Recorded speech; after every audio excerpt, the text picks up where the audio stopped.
നിലവിൽ ഇതുവരെയും ഒരാൾ പോലും നമ്മളോടൊപ്പം ഇത്തരത്തിൽ സ്കൂളിലുള്ള കോളേജിലുള്ള മറ്റു കുട്ടികൾ സംസാരിച്ചിട്ടില്ല. പക്ഷേ അവൻ്റെ ഒരു സഹപാഠിയായ ഒരു പെൺകുട്ടി എൻ്റെ അടുത്ത് സംസാരിക്കണമെന്നും പറഞ്ഞുകൊണ്ട് മെസ്സേജ് അയക്കുകയും ഞാൻ കുട്ടിയെ വിളിച്ചപ്പോൾ ആ കുട്ടി കരഞ്ഞുകൊണ്ട് ആദ്യത്തെ സമയത്ത് തന്നെ പറഞ്ഞു, അങ്കിളെ ഇത് എങ്ങനെ മരണപ്പെട്ടു എന്നാണ് അങ്കിൾ വിചാരിക്കുന്നത് ഈ സിദ്ധാർത്ഥൻ. ഞാൻ പറഞ്ഞു സാധാരണ ഒരു എന്തോ വിഷമത്തിൽ ആത്മഹത്യ ചെയ്തു എന്നാണ് കോളേജിൽ നിന്ന് അറിയാൻ കഴിയും. അല്ല, ഇത് അവൻ്റെ സീനിയേഴ്സും ജൂനിയേഴ്സും ക്ലാസ്മേറ്റ്സും ബാച്ച്മേറ്റും ചങ്ക് കൂട്ടുകാരും കൂടെ ചേർന്ന് മർദ്ദിച്ച് അവശനാക്കി പട്ടിയെ തല്ലും പോലെ തല്ലി കെട്ടിത്തൂക്കിയതാണ് എന്ന് ആ കുട്ടി പറഞ്ഞു.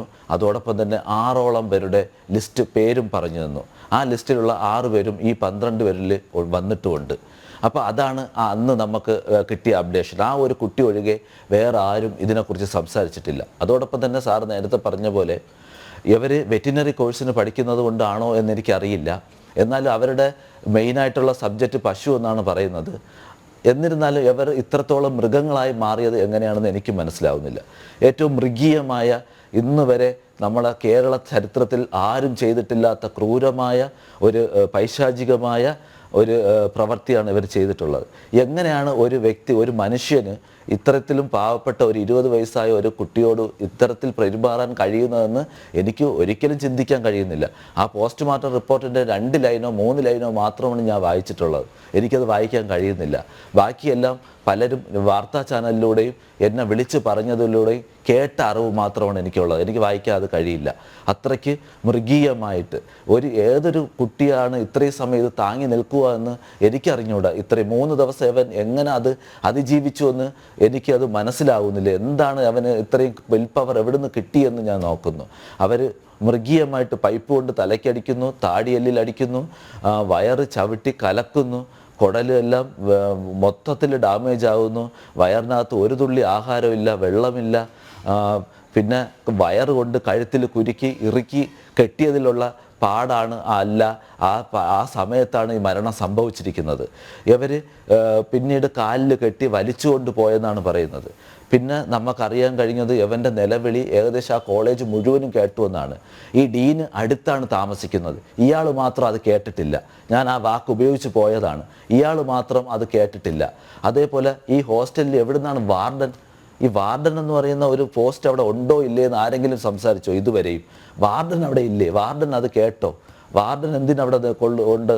മറ്റുള്ള കുട്ടികൾ ഇത് 130ഓളം കുട്ടികളുടെ മുന്നിൽ വെച്ചാണ് പരസ്യമായിട്ട് വിചാരണ ചെയ്തത്. ഇവരൊക്കെ എന്താണ് ചെയ്തുകൊണ്ടിരുന്നത്?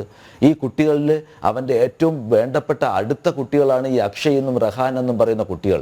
ഇവർക്ക് എന്തുകൊണ്ട് അവരെ വിളിച്ചറിയിക്കാൻ പറ്റില്ല? അവരുടെ അമ്മയുടെ അടുത്തോ അച്ഛൻ്റെ അടുത്തോ പറയാത്തത് ഇത്തരത്തിൽ കൊടിയ പീഡനമാണ് നടക്കുന്ന അമ്മ, നിങ്ങളന്ന് അവരെ രക്ഷകർത്താക്കളെ ഒരു മെസ്സേജ് അല്ലെങ്കിൽ ഒരു മെസ്സേജ് അങ്കിളെ അല്ലെങ്കിൽ ആൻറ്റിയെ ഒന്ന് വന്ന് രക്ഷിക്കണം എന്ന് മാത്രം മതിയല്ലോ.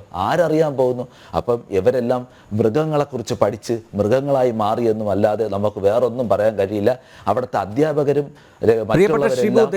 മൃഗങ്ങളുമായിട്ട് താരതമ്യം ചെയ്യരുത്. ഡീനിനെ കുറിച്ച് പറയുകയാണെങ്കിൽ നമ്മൾ മൃഗങ്ങളുമായിട്ട് താരതമ്യം ചെയ്യരുത്. മൃഗങ്ങൾ എത്രയോ ഭേദമാണ്. മൃഗങ്ങൾക്ക് ഇങ്ങനെ ചെയ്യാൻ പറ്റില്ല. അവർക്ക് അതെ അതെ അതെ അതെ സാർ, സോറി, ഞാൻ ഇത് മനസ്സിലാക്കുന്നു. മൃഗങ്ങൾ പോലും ഇത്രയും പ്രവൃത്തി ചെയ്യില്ല. ഈ ഡീൻ എന്ന് പറയുന്ന വ്യക്തി ഞങ്ങൾ ഇവിടുന്ന് പോയി അദ്ദേഹത്തിന് ആദ്യമായി കാണുമ്പോൾ നമ്മളെ മരണവിവരം അറിയിച്ച PG വിദ്യാർത്ഥി പറഞ്ഞത്, ചേട്ടാ നിങ്ങൾ പോയ ഉടനെ ഡീനിനെ കാണണം. ആ ഡീനിനെ കണ്ടപ്പോൾ അദ്ദേഹം പറഞ്ഞത്, എനിക്ക് ഒരു വിവരവും ഇല്ല, ഇതിനെക്കുറിച്ച് ഒരു കാര്യവും എനിക്ക് അറിയാൻ പറ്റുന്നില്ല. നിങ്ങൾക്ക് പോലീസ് എന്ത് പറയുന്നോ അതേ അറിയാവുള്ളൂ. ഇവിടെ എന്തോ സംഭവിച്ചു, ആ കുട്ടി ആത്മഹത്യ ചെയ്തു എന്ന് പറയുന്നു, ഞാനൊന്നും അറിഞ്ഞിട്ടില്ല. ഈ പോലീസ് എന്താണോ നിങ്ങളുടെ അടുത്ത് പറയുന്നത് അത് മാത്രമേ എനിക്കും അറിയാവുള്ളൂ. എന്തെങ്കിലും ആവശ്യം ഉണ്ടെങ്കിൽ നിങ്ങൾ പോലീസുമായിട്ട് ബന്ധപ്പെടുക. രണ്ടാമത് ഞാൻ അദ്ദേഹത്തിനോട് ചോദിക്കുന്നു, സാർ എനിക്ക് ഈ ഹോസ്റ്റൽ റൂം ഒന്ന് കാണണം, അല്ലെങ്കിൽ ഈ കുട്ടികളുടെ ആരെങ്കിലും അടുത്തൊന്ന് സംസാരിക്കണം, എന്താണ് നടന്നതെന്ന്. ഇല്ല, അതൊക്കെ പോലീസ് തീരുമാനിക്കും, എനിക്കൊന്നും അറിയില്ല. നിങ്ങൾ നേരെ സുൽത്താൻ ബത്തേരി ഹോസ്പിറ്റലിൽ പോവുക, അവിടെ കുട്ടിയുണ്ട്, ഞങ്ങൾ നിങ്ങളോടൊപ്പം വരുന്നുണ്ട്. ഇതാണ് ഡീനിൻ്റെ നിലപാട്. പിന്നീട് മുഴുവൻ കാര്യങ്ങളിലും ഡീന് പറയുന്നത് അറിയില്ല എന്നുള്ള ഒരു കാഴ്ചപ്പാട് മാത്രമാണ്.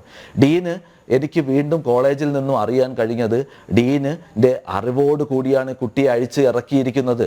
ഡീനാണ് ആദ്യം ഹോസ്പിറ്റലിൽ കൊണ്ടുപോയതിന് ശേഷം മാത്രം പോലീസിനെ വിളിച്ച് അറിയിച്ചാൽ മതിയെന്ന് പറഞ്ഞത്. ഡീൻ അവിടെ നിന്ന് പ്രസൻറ്റിൽ നിന്നുകൊണ്ടാണ് ഈ കാര്യങ്ങൾ മുഴുവൻ ചെയ്തിരിക്കുന്നത്. ഡീൻ പറഞ്ഞത്, നിങ്ങൾ പോയവൻ പോയി, നിങ്ങൾ ആരും ഈ കാര്യം ഒറ്റ മനുഷ്യരെടുത്ത് പറഞ്ഞു പോകരുതേ, എങ്കിൽ നടപടി ഉണ്ടാവുമെന്നാണ്. അതോടൊപ്പം അവിടുത്തെ ഒരു ഫിസിക്കൽ എഡ്യൂക്കേഷൻ കാന്തനാഥ് അങ്ങനെ എന്തോ പേരുള്ള പുള്ളി പറഞ്ഞതും അതാണ്. അദ്ദേഹം ഭീഷണിപ്പെടുത്തിയെന്നാണ് പറയുന്നത്.